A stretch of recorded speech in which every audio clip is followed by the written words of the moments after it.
Hello, and welcome back to my channel, Talented Reads. Today's video is my May wrap-up for the Horror Challenge. So, from our most current graphic, which I will put up a snapshot of that here, as a reminder, I did not create this. I found this off the internet. Some people have added to it. It's a great reference. I wanted to use it. I will link the original creator in the description box, but we are continuing in the killer section.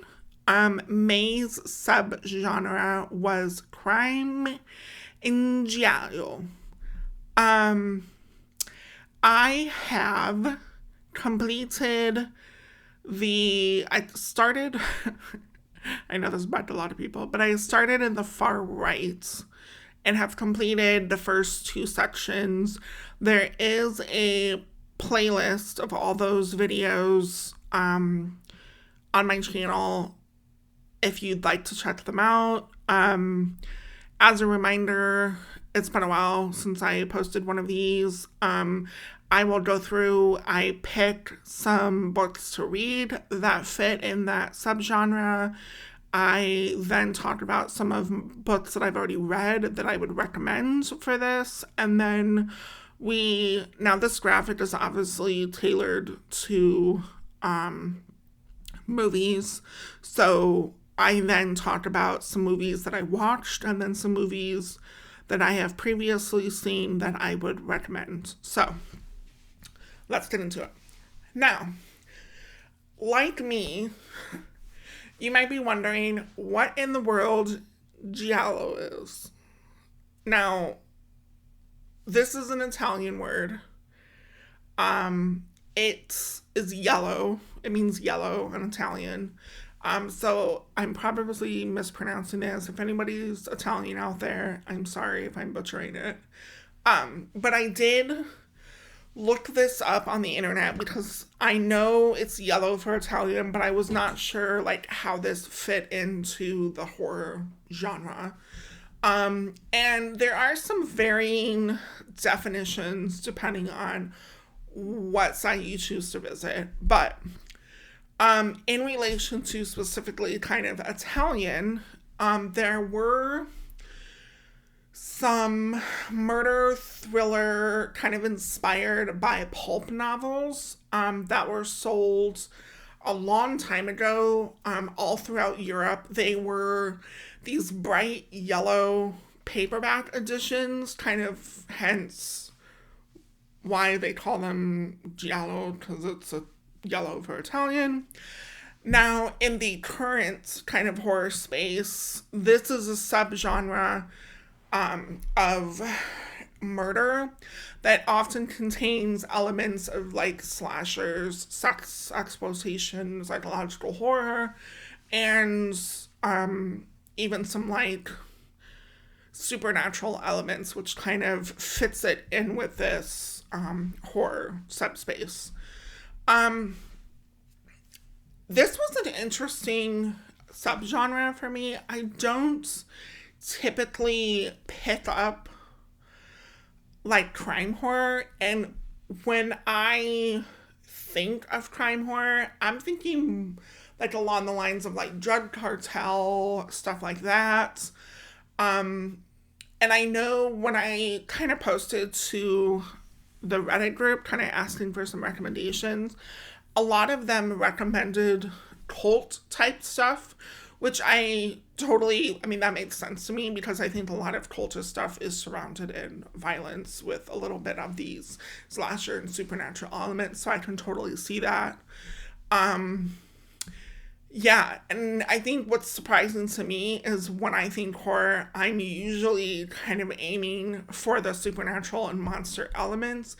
So while you probably could put them in the crime section, if they have a supernatural element, we probably tend to stick them in the supernatural group, right? So there's, I think, a lot of overlap with this, but I did get some good recommendations for some books to read, so I was excited to get to this. So for this category, I did read I did read a total of 5 books. So let's go through what I read. First was The Man with No Name by Lyra Barron. This is about Nanashi, who was born into a life of violence, delivered from the mean streets by the Heron clan. He mastered the way of the gun and knife and swiftly ascended through Yakuza ranks to become a dreaded enforcer. His latest task, he and an entourage of expert killers are commanded to kidnap Muzaki, a retired world-renowned wrestler who's under the protection of their rival gang, the Dragon Syndicate. It should be business as bloody usual for Nanashi and his ruthless brothers in arms, except for the detail that Muzaki possesses a terrifying secret.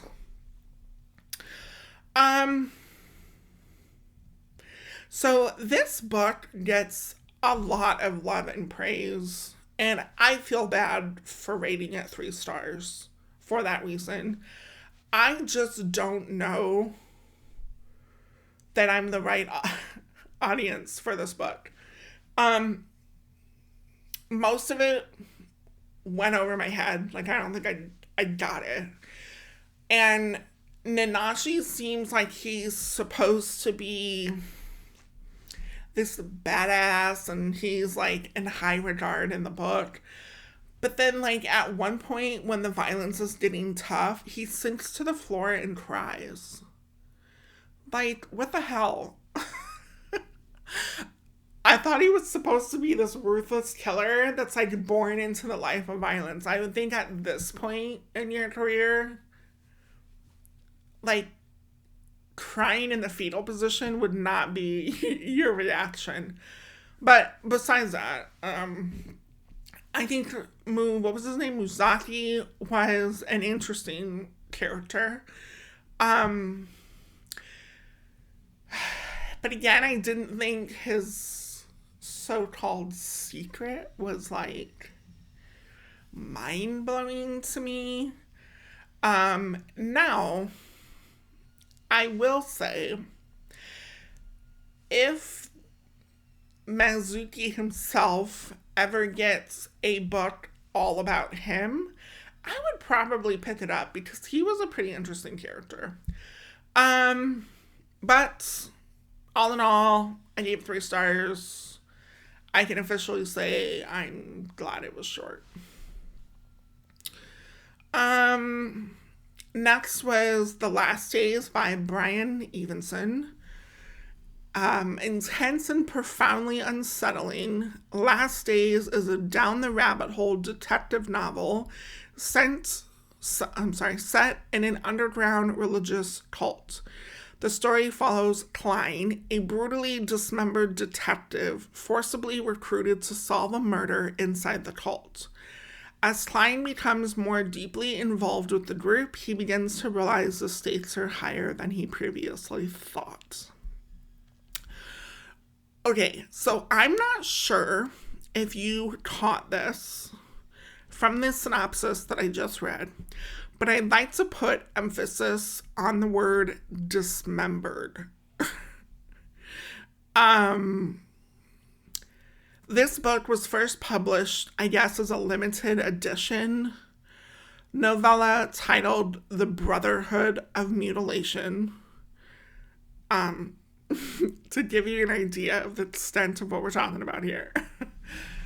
And yes, there's a lot of talk of amputation, depictions of and descriptions of amputations taking place, getting aroused by amputations, like, it's all there. And what's interesting is, like, that's kind of how you earn status in the cult. Everyone is assigned a number, and your number is based on how many amputations you have. And the bigger the number, the more status you have, or even the extent of your amputation. Like, our main character had an amputation and self-cauterized it. And so he's like a one, but he's a self-cauterizer, which is like just something special. Again, like I don't know if I'm the right audience for this book. However, I will say that after I read this, I gave it 3 stars. But it really has stuck with me.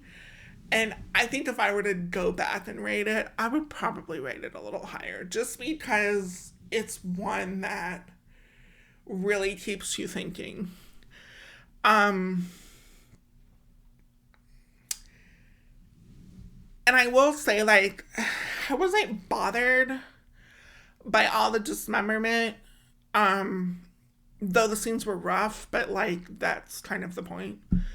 Our character Klein, like he's supposed to be a detective, but he just doesn't seem to be doing a good job of like getting to the bottom of things. And then to add to the confusion, we have like one cult, which then turns into what I'm calling the cult of Pauls. Now, I know it's meant to be confusing and disorientating, which it is, but I feel like there still should be like a point, like an end goal, like something we're driving towards. I don't know. I think this would have been better left as a novella instead of expanded to a novel. Although I will say I listened to this on audio because I had trouble finding the physical book. And I will say the narrator did a great job.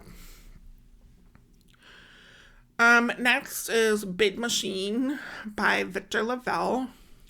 Ricky Rice is a middling hustler with a lingering junk habit, a bum and a haunted mind.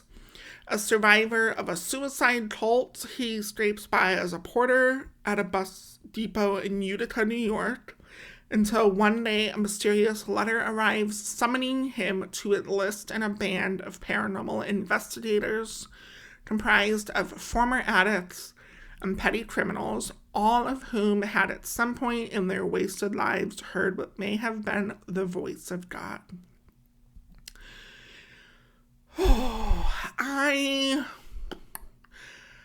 I got lost in this book, and not in a good way. There are multiple time frames, the past and the present, but I felt like the past just came at odd times in the book. Like, it just didn't seem to flow with the present.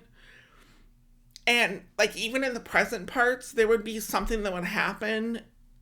And I just felt like I missed the lead up to that point. Like, I wasn't sure how we got to that point. So it was almost like the past parts were taking away some of the present, which it makes for this, like, disjointed read. And, you know, the synopsis that I just read makes it sound like we'll have this group of investigators like taking down the bad guy.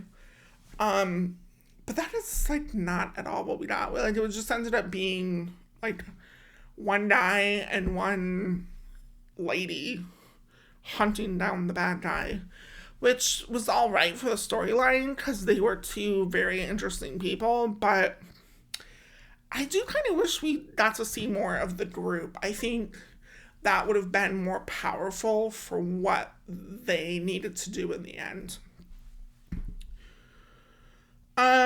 Next is The Devil All the Time by Donald Ray Pollock.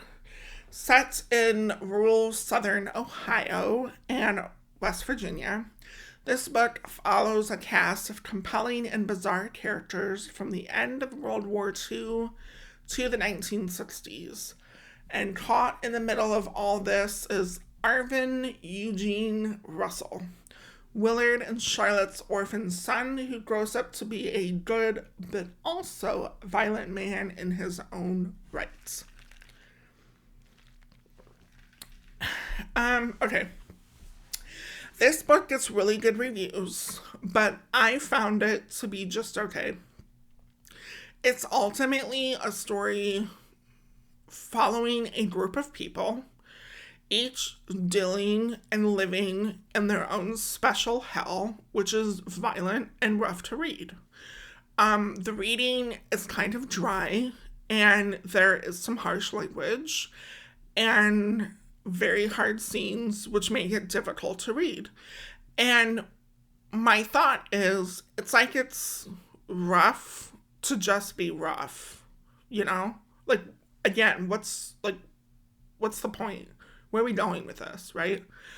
And I struggled mostly, again, because I kept like asking myself, like, where is this going?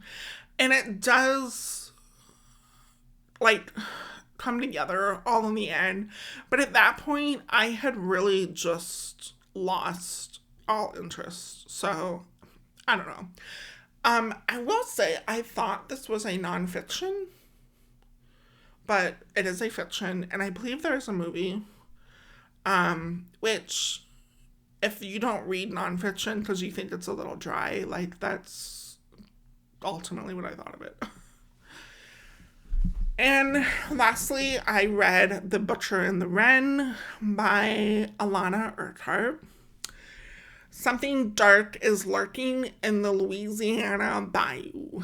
A killer with a penchant for medical experimentation is hard at work completing his most harrowing crime yet, taunting the authorities who desperately try to catch up.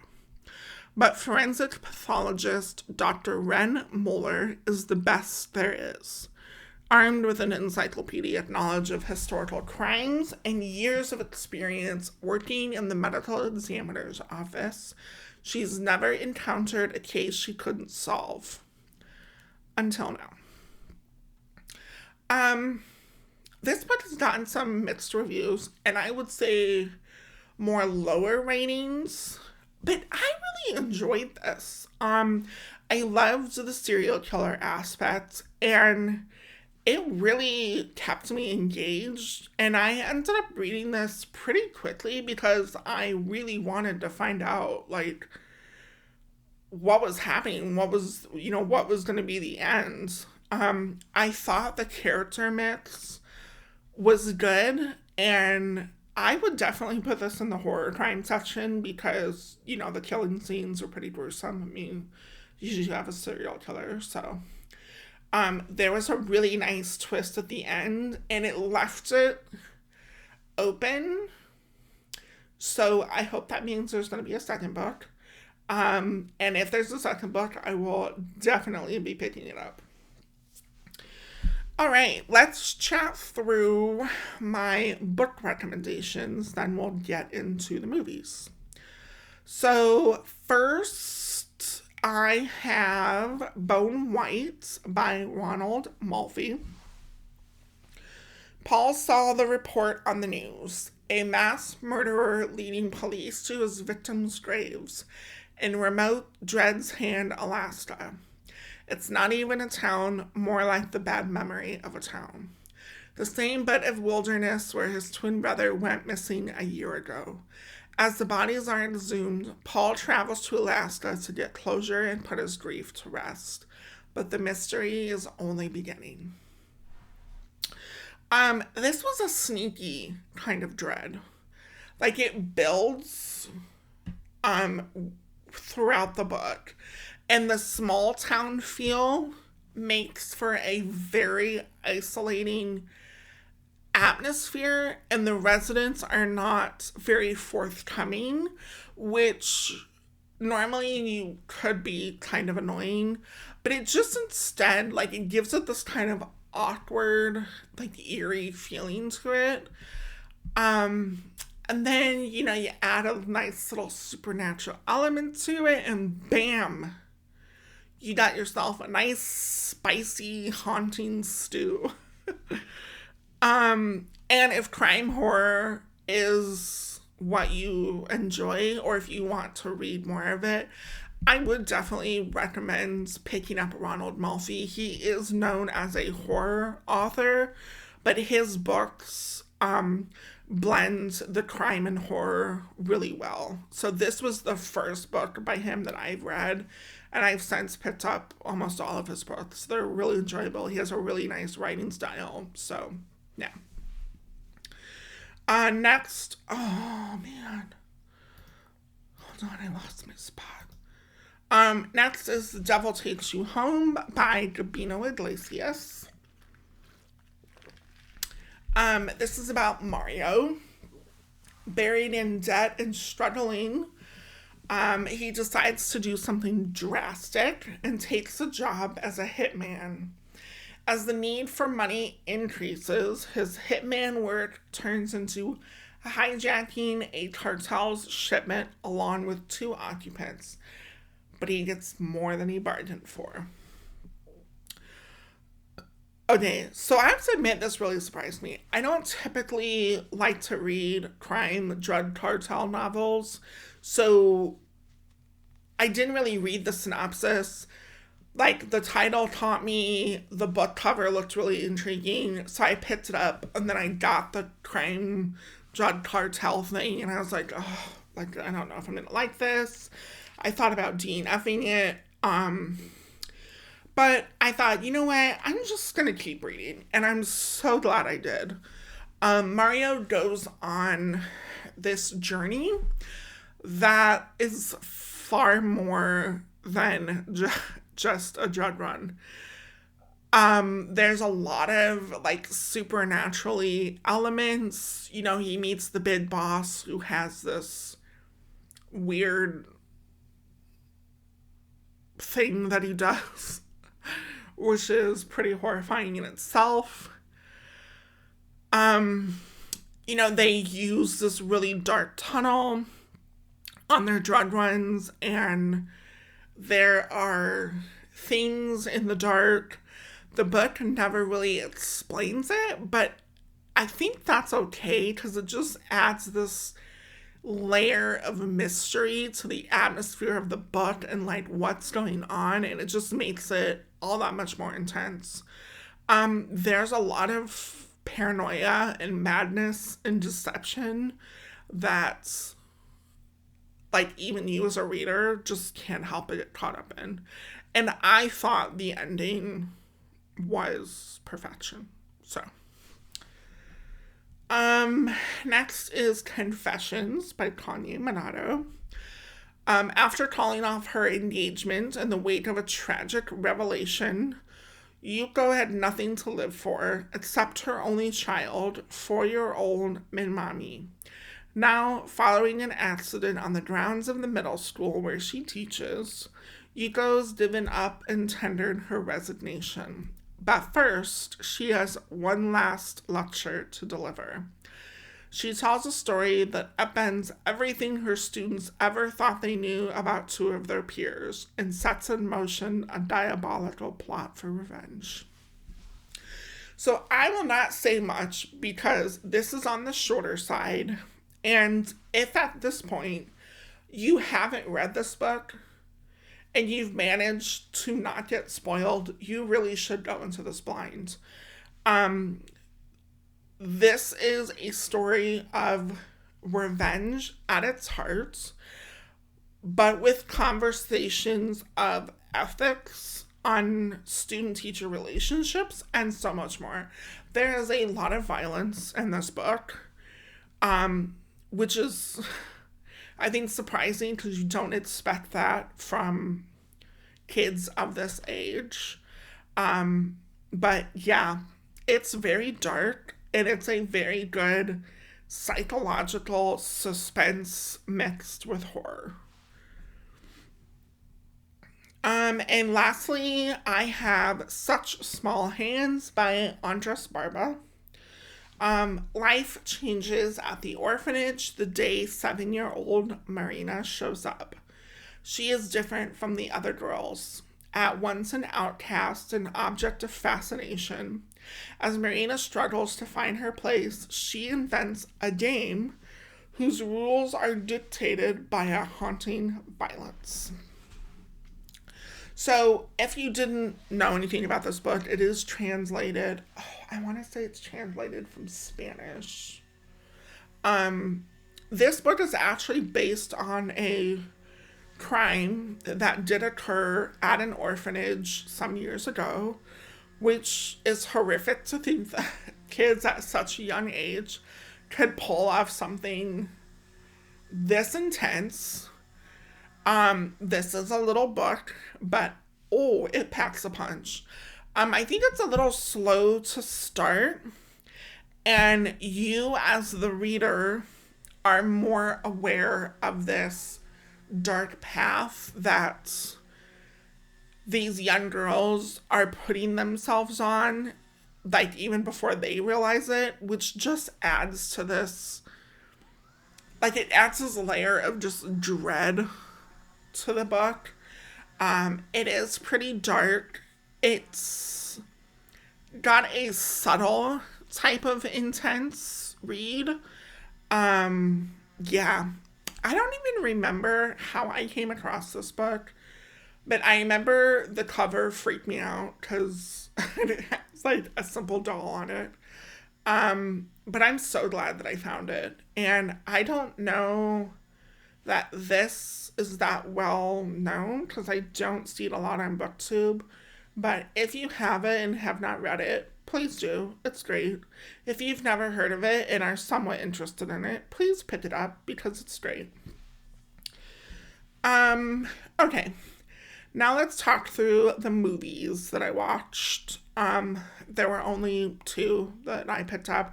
I was going to pick up a couple of others. I just had a hard time tracking them down, and I wasn't willing to pay full price to watch them. So, I only managed to watch 2. The first one is Green Room. This is a punk rock band becomes trapped in a secluded venue after finding a scene of violence.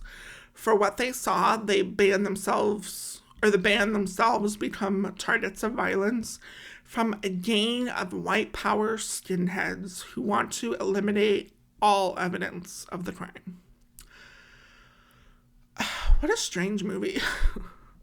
This almost had slasher feels, which now I get why the description was talking about crime horror as having these slasher feels, but there was definitely a different kind of villain and a different kind of setup than what you normally think of slasher movies.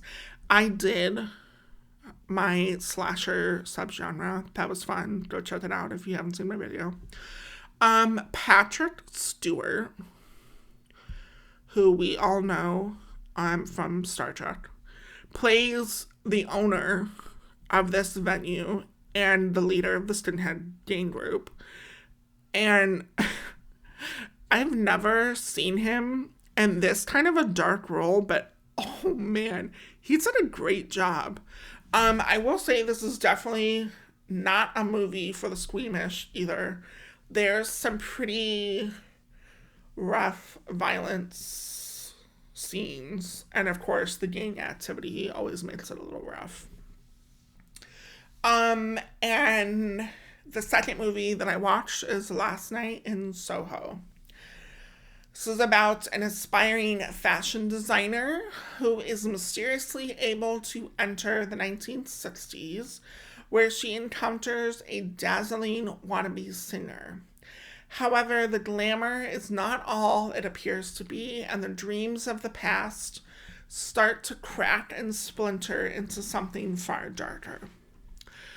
So I have to admit, this was a surprisingly good movie for me. I know it's gotten a lot of mixed reviews, but I actually enjoyed it more than I thought I would. It's definitely crime related, and I loved the mix of kind of supernatural ghost elements, and I thought the graphics on the ghosts were top notch. They were really kind of freaky.